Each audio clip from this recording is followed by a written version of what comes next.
Hello दोस्तों, स्वागत है आपका मेरे चैनल रियल फैक्ट्स में। आज हम बात करेंगे तारा तारिणी शक्तिपीठ की। ये शक्तिपीठ उड़ीसा ब्रह्मपुर में है। ये बहुत ही प्रसिद्ध शक्तिपीठ है। देवी सती राजा दक्ष की पुत्री थी। राजा दक्ष ब्रह्मा जी के पुत्र थे। देवी सती को राजा दक्ष अपनी सभी पुत्रियों में सबसे अधिक प्यार करते थे। जब देवी सती ने अपने शरीर को अग्नि में भस्म किया तो शिवजी बहुत क्रोधित हो गए।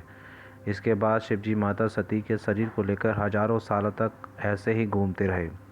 भगवान विष्णु ने देखा कि यदि भगवान शिव ऐसे रौद्र रूप में रहे तो धरती का विनाश हो जाएगा। इसी वजह से भगवान विष्णु ने अपने सुदर्शन चक्र से माता सती के शरीर के टुकड़े टुकड़े कर दिए। ये टुकड़े भारत में बहुत सारी जगह गिरे। इन्हीं जगहों में से एक जगह माता सती के नेत्र गिरे। यहाँ नेत्र गिरने के कारण इसी मंदिर को तारा तारिणी मंदिर कहा जाता है। ये शक्तिपीठ सभी शक्तिपीठों में बहुत ही शक्तिशाली है। इस मंदिर की 999 सीढ़ियाँ हैं। तारा तारिणी देवी को तांत्रिकों की देवी भी कहा जाता है। नवरात्रों में तारा तारिणी देवी को पूजने से अत्यधिक फल मिलता है। बौद्ध धर्म में भी तारा तारिणी देवी की बहुत मान्यता है। ऋषि वशिष्ठ ने इसी शक्तिपीठ में तपस्या की थी, फिर उन्होंने यहाँ पर सिद्धि प्राप्त की थी। तारा तारिणी मंदिर के सामने शमशान घाट है। इसी शमशान घाट को महाशमशान घाट कहा जाता है। दोस्तों, अगर आपने हमारे चैनल को सब्सक्राइब नहीं किया है तो सब्सक्राइब करें, जिससे आपको ऐसी ही रोचक जानकारियाँ मिलती रहें। इस मंदिर में बामाखेपा संत की समाधि है। ऐसा कहा जाता है बामाखेपा गुरु वशिष्ठ का दूसरा जन्म था। बामाखेपा का घर तारा तारिणी मंदिर से 2 किलोमीटर दूरी पर था। बामाखेपा को माता तारा तारिणी की बहुत कृपा थी। ऐसा कहा जाता है तारा तारिणी माता बामाखेपा को अपने हाथों से खाना खिलाया करती थी।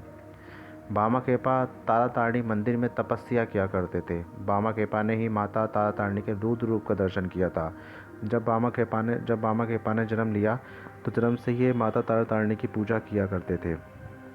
पश्चिम बंगाल में 18वीं शताब्दी में बामाखेपा का जन्म हुआ। बामाखेपा के बचपन में उनके पिता उनको तारा तारिणी के शमशान में लेकर गए। तब से ही बामाखेपा माता तारा तारिणी की पूजा किया करते थे।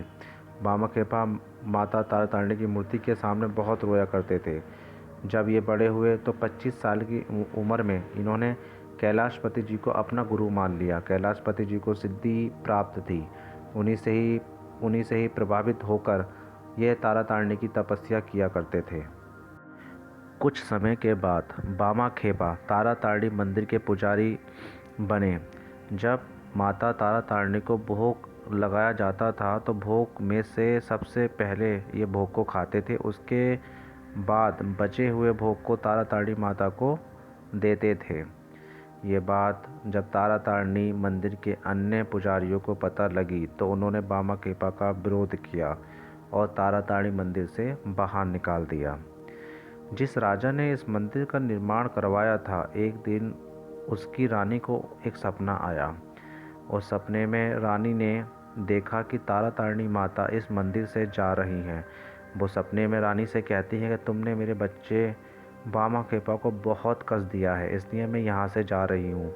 मैंने बहुत दिनों से इस मंदिर का भोग भी स्वीकार नहीं किया है।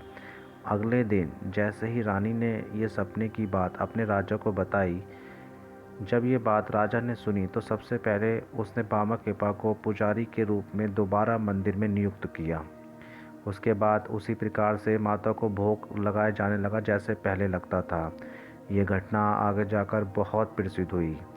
इसलिए लोगों की बामाखेपा में बहुत आस्था थी, क्योंकि ये तारा तारिणी देवी को बहुत बड़े भक्त थे। जब बामाखेपा अपने जीवन के अंतिम दिनों में थे तो बामाखेपा ने अपने आप को संसार से अलग कर लिया और ये तपस्या करने लगे। दोस्तों, बामाखेपा माँ तारा तारिणी की तपस्या में लीन थे। वो अपने जीवन के अंतिम दिनों में तारा तारिणी देवी के बारे में बातें किया करते थे। वो कहते थे, यदि सच्चे मन से माँ से मांगो तो वो अवश्य ही आपको प्रदान करेंगी। दोस्तों, ये शक्तिपीठ अपने आप में ही बहुत महान है। न जाने ऐसे कितने लोग हैं जिन पर माँ तारा तारिणी की कृपा हुई है। ये देवी तारा तारिणी का सबसे बड़ा शक्तिपीठ है। दोस्तों, तारा तारिणी देवी का जो भक्त बामा खेपा हैं, ऐसा ना तो आज तक भक्त कोई हुआ है और ना कभी होगा, क्योंकि वही ऐसे एक भक्त थे जिन पर तारा तारिणी माँ की इतनी कृपा थी। देवी तारा तारिणी मंदिर के पास एक बहुत बड़ी नदी है। इस नदी को द्वारका नदी कहा जाता है। इस नदी की एक विशेषता यह है कि ये उल्टी दिशा में बहती है। इसी नदी में बामा खेपा स्नान किया करते थे। इसी नदी के पास एक घाट है जिसको बामा खेपा घाट कहा जाता है। यहाँ पर बहुत सारे लोग स्नान करते हैं। दोस्तों, ये थे वो फैक्ट्स जो मैंने आपको तारा तारिणी देवी के बारे में बताए। कैसा लगा आपको ये वीडियो, कमेंट्स में ज़रूर लिखना। वीडियो को लाइक और चैनल को सब्सक्राइब करना मत भूलना, जिससे आपको ऐसी ही रोचक जानकारियाँ मिलती रहें।